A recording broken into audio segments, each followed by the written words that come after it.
होळी किंवा अनेक ठिकाणी होळिका म्हणून हा सण साजरा केला जातो. या सणाचं महत्त्व म्हणजे रंग, प्रेम याचं एक प्रतीक, ह्याची उधळण म्हणून हा सण साजरा केला जातो.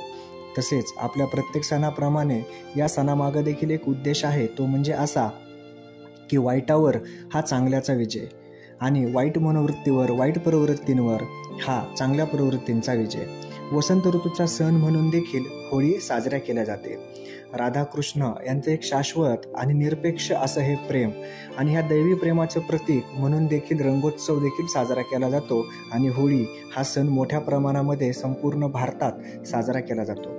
विशेषतः या सणाचं महत्त्व महाराष्ट्रातील कोकणामध्ये आणि उत्तर भारतामध्ये हे थोडं जास्त प्रमाणात आहे.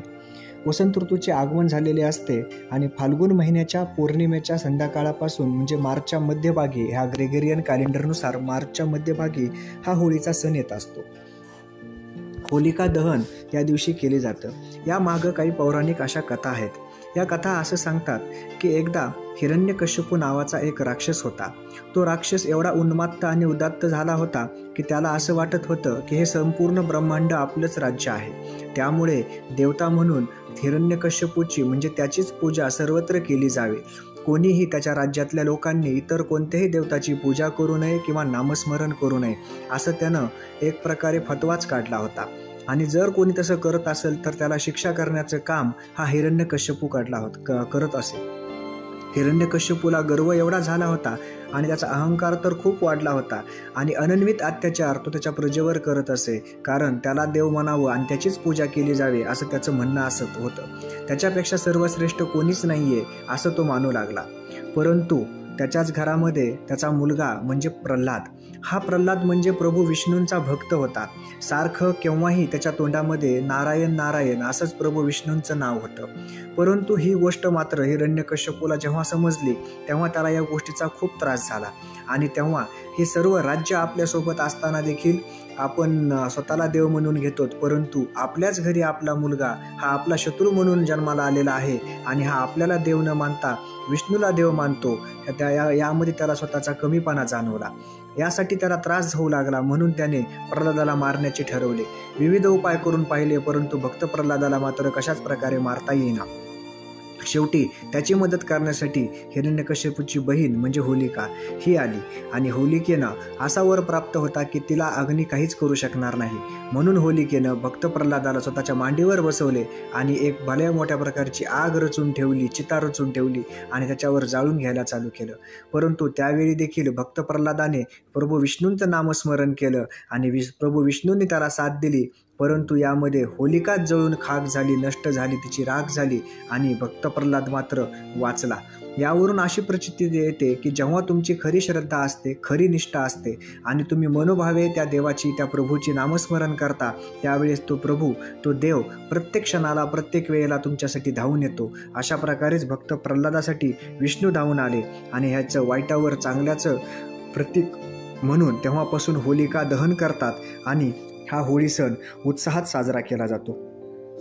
महाराष्ट्रात होळीच्या दिवशी समिधा म्हणून काही लाकडे मंत्रोच्चाराच्या उच्चारात जाळतात आणि पेटलेल्या होळीभोवती बोंबा मारत प्रदक्षिणा घालतात आणि काही ठिकाणी नारळ देखील अर्पण केले जाते. तसेच पुरणपोळीचा नैवेद्य देखील दाखवला जातो. 5 दिवसांनी रंगपंचमी असते आणि दुसऱ्या दिवशी धुलिवंदन, ज्याला की अनेक ठिकाणी धुळवड सुद्धा म्हणतात, त्या धुलिवंदन करून हा आनंद साजरा केला जातो. आपल्या प्रत्येक सणामध्ये काहीतरी मानसशास्त्रीय देखील गुणधर्म आहेत. सायकोलॉजिकली देखील आपण कसं स्ट्रॉंग राहावं हे आपल्या सणामधून दिसतं. एखाद्या व्यक्तीचा किंवा एखाद्या घटनेचा आपण जेव्हा तिरस्कार करतो किंवा आपल्याला त्या व्यक्तीविषयी खूप राग येतो किंवा त्या प्रसंगाविषयी खूप राग येतो, त्यावेळेस आपण शिव्या वगैरे देऊन किंवा मोठ्या स्वरामध्ये बोलून त्या आपला राग नाहीसा करत असतो. बऱ्याच वेळेस हे थोडं चांगलंही असतं, कारण मनावरचा त्रास कमी व्हावा म्हणून आपण जर ते अशा प्रकारे थोड्या आपल्या भावना व्यक्त केल्या तर मनावरचं ओझं देखील हलकं होतं. आणि ह्याच गोष्टीला गृहीत धरून तुम्ही होळीच्या दिवशी बोंबा माराव्यात आणि शिव्या द्याव्यात, अशा प्रकारचा हा प्रयोजन असावं असं आपल्याला वाटतं. म्हणजे मानसशास्त्रीयदृष्ट्या देखील आपले सण हे किती महत्त्वपूर्ण होतं हे आपल्याला अधोरेखित होतं. कोकणामध्ये होळी सण साजरा करण्याचा एक विशेष असं महत्त्व आहे. कोकणातील होळीला शिमगोत्सव म्हणतात. गणपती उत्सवाप्रमाणे शिमगोत्सव देखील कोकणामध्ये मोठ्या प्रमाणावर साजरा करण्यात येतो. हा एक मोठा उत्सव असतो. शेतकरी यावेळी निवांत असतात, कारण शेतीची मशागत पूर्ण झालेली असते आणि आता शेतकरी निवांत असतो. तो शेतकरी सूर्याच्या रोहिणी नक्षत्रामध्ये केव्हा प्रवेश होतो याचा वाट बघत असतो. तो दिवस म्हणजे 6 ते 7 जूनचा. तोपर्यंत हा शिमगोत्सव तिथं साजरा असतो. विशेषतः रत्नागिरी जिल्ह्यामध्ये मोठ्या प्रमाणामध्ये हा सण साजरा होतो. पौर्णिमेच्या रात्री तिथे होम केला जातो. त्याला भद्रेचा होम असं देखील म्हटलं जातं. फाल्गुन शुक्ल पंचमीला काही ठिकाणी छोटी होळी लावतात. गावामध्ये देवी देवतांच्या पालख्या देखील फिरतात. होल्टा होम नावाचा देखील एक प्रकार चिपळूणमध्ये सावर्डे येथे होतो. यावेळी होळी होमाच्या आदल्या दिवशी श्री केदारनाथ देवस्थानचे मानकरी आपल्या हातात जळती लाकडे घेऊन मैदानामध्ये येऊन 2 गटामध्ये विभागले जातात आणि ती लाकडे एकमेकांवर फेकतात. बऱ्याच ठिकाणी कोकणामध्ये समुद्रकिनाऱ्यावर होळींची देखील पूजा केली जाते. यामध्ये संपूर्ण कुटुंबाचा, महिलांचा देखील मोठ्या प्रमाणात सहभाग असतो. याप्रमाणे महाराष्ट्रासारखंच भारतातल्या इतर राज्यात देखील हा सण मोठ्या प्रमाणावर साजरा केला जातो.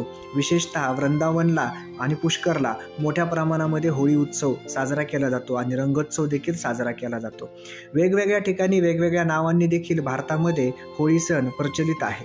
या दिवशी दुसऱ्या दिवशी हा होळीची राख अंगाला लावल्या जाते आणि सर्वांनी रंगाचे उधळण करून एकत्र येणे, बंधुभावाचं एक नातं जपणं आणि प्रेमाचं प्रतीक म्हणून हे धुळवड साजरी केली जाते. राखेमध्ये देखील काही असे विशेष औषधी गुणधर्म असतात. त्यामुळेच आपले पूर्वज हे सुरुवातीला राखेने दातं घासणे किंवा मग राखेचा वापर करून भांडे वगैरे घासणे अशा प्रकारचं कार्य त्यांनी केलेलं होतं.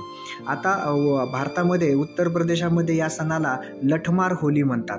उत्तराखंडामध्ये ह्याला खडी होळी म्हणतात. तर पंजाबमध्ये होला मोहल्ला या नावानं देखील हे प्रसिद्ध आहे. पश्चिम बंगालमध्ये बसंत उत्सव किंवा दोल जत्रा या नावाने देखील होळीला विचारलं जातं किंवा पूजलं जातं. गोव्यामध्ये शिमगो म्हटलं जातं, तर मुंजाला कुल्ली हे केरळमध्ये ओळखलं जातं.